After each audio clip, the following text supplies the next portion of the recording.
आपका अपना पसंदीदा 5 टाइम वेब चैनल। हींअर मूं वटि तमामु बहितरीन शाइरी आहे।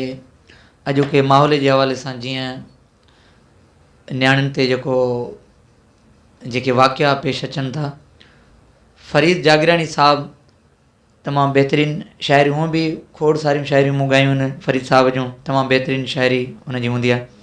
ऐं हीअ शाइरी बि तव्हां सॼणनि जे पेशे नज़र, अगरि हीअ शाइरी तव्हांखे पसंदि अचे त ज़रूरु लाइक कमेंट ऐं शेयर ज़रूरु कंदा।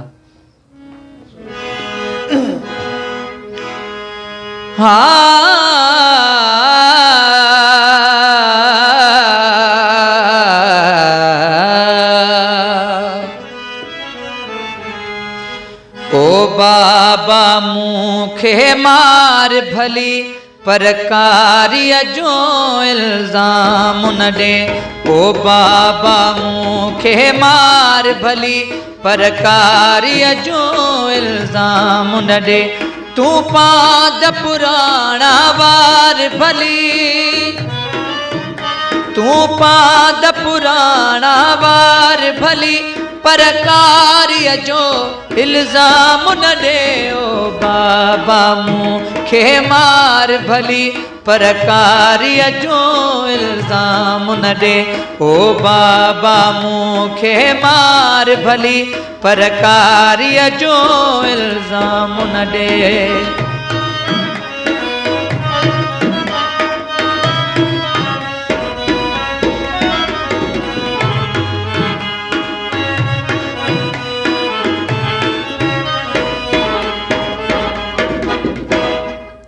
हिन पेट पंहिंजे खे भर तूं भली, नीलाम मूंखे हा कर तूं भली।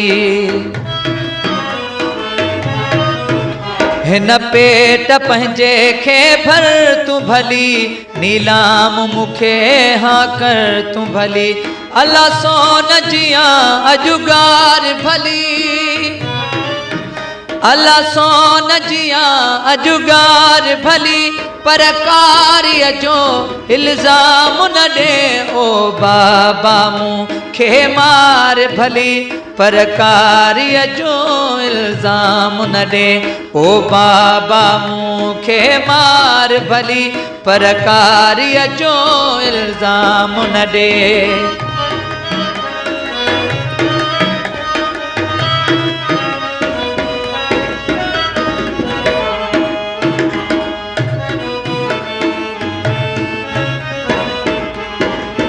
खणो जागीराणी फरीद कलम, लिखो मूं सां थियो आजे को सितम।